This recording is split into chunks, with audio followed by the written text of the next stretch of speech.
गोगा सिंह उर्फ वीर जी चुपके से मकान से बाहर निकला और हवेली की तरफ दबे पांव जाने लगा।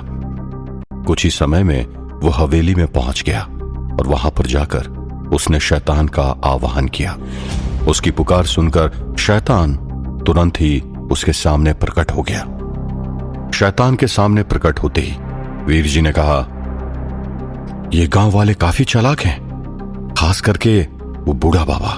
उसने मेरी योजना को आज पूरी तरह असफल कर दिया।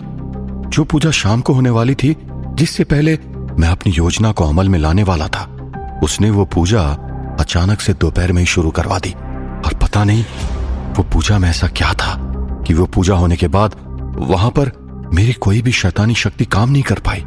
लेकिन अब मैं हाथ पर हाथ धरकर नहीं बैठ सकता। इसमें से बाहर निकलने का मुझे कोई उपाय बताइए।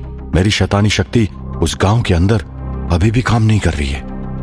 यह सुनकर शैतान ने कहा, पिछले 800 सालों से मैंने उस गांव में कभी पूजा नहीं होने दी, कभी किसी देवी देवताओं का अनुष्ठान भी नहीं होने दिया, क्योंकि मैं जानता था कि अगर ऐसा हुआ तो मेरी शक्ति कमजोर पड़ जाएगी।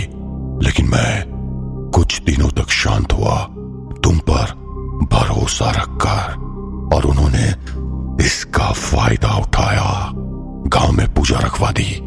ये तुम्हारी भूल है वीर जी। तुमने उन गांव वालों को पीड़ा देने में बहुत वक्त जाया कर दिया। अब भुगतो इसका परिणाम। यह सुनकर वीर जी ने अपना सर झुका लिया। शैतान ने कहा, किसी काम की शुरुआत करने से पहले ये इंसान अच्छे मुहूर्त की प्रतीक्षा करते हैं। तुम किस मुहूर्त की प्रतीक्षा कर रहे थे? वीर जी के पास इसका कोई उत्तर नहीं था। शैतान ने कहा, ये मत भूलो कि तुम में मेरी ही शक्ति समाहित है।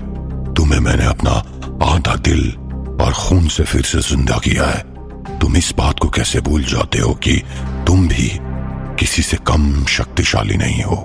शिकार को देखकर अगर शिकारी जाल बनाने में ही समय बर्बाद कर दे तो फिर शिकार उसका इंतजार थोड़ी करेगा, वो तो वहां से तुरंत ही भाग जाएगा। इसी तरह तुम भी ये मत भूलो कि तुम शिकारी हो और ये गांव वाले तुम्हारे शिकार।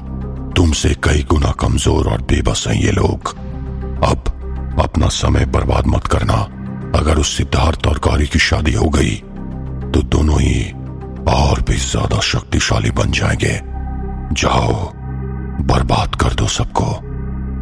वीर जी ने कहा, मुझे क्षमा कर दो शैतान प्रभु, मुझसे भूल हो गई। लेकिन अब वो भूल मैं दोबारा नहीं दोहराऊंगा। मैं उन्हें अब और कोई मौका नहीं दूंगा। उन्हें जल्द से जल्द बर्बाद कर दूंगा। लेकिन उस पूजा की वजह से उस गांव में मेरी कोई भी शैतानी शक्ति काम नहीं कर रही। मैं करूं तो क्या करूं? तब शैतान ने अपने हाथ में एक बड़ा कलश प्रकट किया और उसे देकर कहा, ये कलश अपने पास रखो। इसमें मैंने खून भर के रखा हुआ है। उनके मान्यता के हिसाब से जिन जानवर और लोगों को ये पवित्र मानते हैं, उन सब का खून मैंने कई सालों से इस कलश में जमा किया है। जाओ और इस खून को अभी इसी वक्त, जब सब सोए हुए हैं, तब पूरे गांव में छिड़क दो। इसके छिड़कने से उस पूजा का असर पूरी तरह खत्म हो जाएगा और जिस स्थान में ये पूजा हुई थी उस स्थान में जाकर इसमें रही हुई हड्डियां और बचे हुए खून को वहीं पर डाल दो। उस पूजा के कारण वहां पर जो सकारात्मकता पैदा हो रही है वो उसी वक्त खत्म हो जाएगी। फिर तुम जो चाहते हो वो कर सकते हो। अब देर मत करना। ये कहकर शैतान वहां से अदृश्य हो गया। वीर जी ने अपने हाथ में वो कलश लिया और हवेली से बाहर निकला और तुरंत ही गांव के हर कोने में जाकर उस कलश में से खून को हर तरफ छिड़कने लगा। वो खून को हर जगह छिड़कते हुए आखिरकार उस जगह पर पहुंचा जहां पर पूजा हुई थी। उस पंडाल में वो अंदर गया और वहां पर उसने उस कलश के अंदर से हड्डियां निकाली और वहां पर डाल दी और बचे हुए खून को भी वहीं पर खाली कर दिया और फिर वहां पर जल रहे अखंड दिए को भी फूंक मारकर बुझा दिया। ये करते ही उसे अपनी शक्ति के लौटने का एहसास होने लगा। वो अभी भी गोगा सिंह के रूप में ही था। उसमें तुरंत ही अपनी शक्ति आ गई, या ये जांचने के लिए अपना रूप बदला और अपने मूल रूप वीर जी के रूप में आ गया। जैसे ही वो अपना रूप बदलने में कामयाब हो गया, उसे एहसास हो गया कि उसकी सारी शक्तियां अब लौट आई है, और यही जानकर वो खुश हो गया और हंसने लगा। और फिर जैसे ही वहां से जाने के लिए वो मुड़ा तो पल भर के लिए हैरान हो गया, क्योंकि उसके पीछे सरपंच काका खड़े थे। सरपंच काका उसे देखकर हैरान रह गए थे। सरपंच काका के माथे पर पसीना निकल आया था। उन्हें अपनी आंखों पर विश्वास ही नहीं हो रहा था। उन्होंने गोगा सिंह को उस पूजा के स्थान पर हड्डी और खून डालते हुए भी देख लिया था, और अपना रूप बदलते हुए भी देख लिया था। सरपंच काका ने हड़बड़ाते हुए कहा, तुम कौन हो? इस वक्त यहां पर क्या कर रहे हो? तब वीर जी ने सरपंच काका को देखकर कहा, मैं जो भी हूं और इस वक्त यहां पर जो भी कर रहा हूं, लेकिन तुम्हें इस वक्त यहां पर नहीं होना चाहिए था। यह सुनकर सरपंच काका थोड़े से घबरा गए।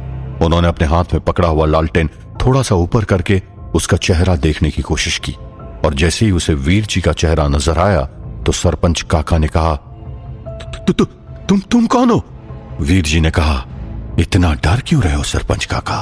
मैं तो आप ही के गांव का हूं, लेकिन फिर भी आपको मेरा परिचय चाहिए। तो चलिए आराम से चलते हुए मैं आपको अपना परिचय देता हूं। यह कहकर उसने सरपंच काका के कंधे पर अपना हाथ रखा और सरपंच काका को उस पंडाल में से बाहर लेकर गया। दूसरे दिन सुबह गांव वाले अपने रोज के समय से थोड़ा सा जल्दी उठे और तुरंत ही अपना नित्य क्रम करना शुरू कर दिया, क्योंकि उन्हें उस दिन के समारोह की तैयारी करनी थी। सभी के मन में पिछले रात की सुहानी यादें अभी तक चल रही थी। उन्होंने जो खुशियां कल मनाई थी, उसी तरह आज भी खुशियां मनाने के लिए हर्षोल्लास से सिद्धार्थ और गौरी के विवाह का उत्सव मनाने के लिए उत्साहित थे। उस तरफ सारे गंधर्व जाग गए और बाहर निकलकर अपना नित्य क्रम करके फिर से गांव वालों के लिए स्वादिष्ट भोजन और मिष्ठान बनाने के लिए तैयार हो गए थे। गोगा सिंह उर्फ वीर जी भी उन्हीं के साथ था। गोगा सिंह ने, आज मैं सबका हलवा बनाऊंगा। यह सुनकर सभी उसकी तरफ देखने लगे। तब उसने अपने काव्य को ठीक करते हुए कहा, मेरा मतलब है कि मैं सबके लिए हलवा बनाऊंगा। यह कहकर मन में मुस्कुराते हुए वो पंडाल में गया और बड़ी सी हंडी लेकर उसे चूल्हे पर रखकर उसमें आटा डालकर उसे भूनने लगा। यह देखकर भोला सिंह ने कहा, कल इतना अजीब तरह से बर्ताव कर रहा था, मुझे तो लगा ही था कि इसको मैं फिर से गंधर्व लोग भेज दूं, लेकिन आज ये फिर से अच्छी तरह बर्ताव करने लगा है। चलो अच्छा ही है। ये कहकर वे सब अपने अपने काम में लग गए। उस तरफ मोतीबाई और मोहन अपनी नींद से उठे और अपने अपने नित्य क्रम में लग गए। लेकिन तब मोतीबाई ने मोहन से पूछा, अरे मोहन, तड़के तड़के चंदू कट्ठे चलोगे से? ये सुनकर मोहन ने कहा, दादी साहब, पिताजी तो बिल्कुल भी चैन से नहीं बैठ रहे हैं। जब से सिद्धार्थ और गौरी की शादी की बात चली है, तब से वे खुद इतने अस्वस्थ रहने लगे जैसे मेरी शादी हो। एक पल भी शांति से नहीं बैठते। हर तरफ सब कुछ ठीक है या नहीं, यही चिंता उनके मन में चलती रहती है। रात को सोने से पहले यही सब विचार करते रहते हैं। इसलिए सुबह सुबह जल्दी उठकर बाहर चले गए होंगे देखने के लिए कि सब ठीक है या नहीं। आप चिंता मत कीजिए, अभी थोड़ी देर में लौट कर आते ही होंगे। ये सुनकर मोतीबाई निश्चिंत हो गई और अपने नहाने धोने की तैयारियां करने लगी। उस तरफ नील भवन में भी सिद्धार्थ, गौरी, मिस्टर बजाज, सुजान और बूढ़े बाबा नाश्ता करने के लिए एक साथ बैठे हुए थे और हंसी मजाक करते हुए नाश्ता कर रहे थे।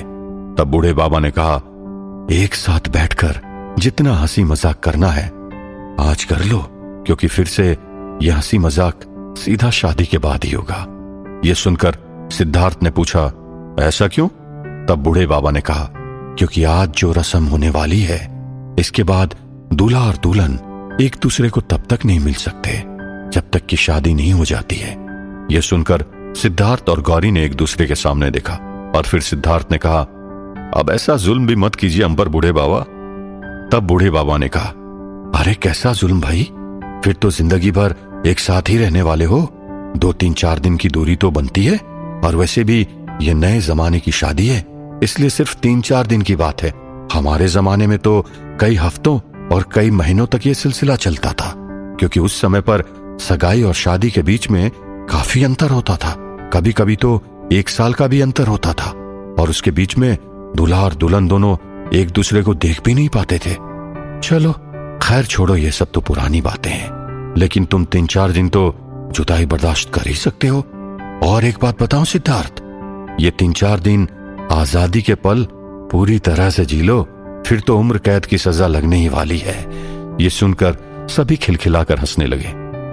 तभी पीछे से गांव में से एक व्यक्ति दौड़ते हुए उनके पास आया और वहां पर आकर बूढ़े बाबा और सिद्धार्थ को हांफते हुए कहा, जल्दी चलिए, कल गणगौर की पूजा जिस जगह पर हुई थी उस जगह पर अनहोनी घट गई है। ये सुनकर सभी हैरान हो गए। कहां थे सरपंच काका? क्या हुआ था वीर जी और सरपंच काका के बीच में? क्या होगा जब सिद्धार्थ, गौरी और बूढ़े बाबा को पता चलेगा कि पूजा की जगह पर खून और हड्डियां पाई गई थी?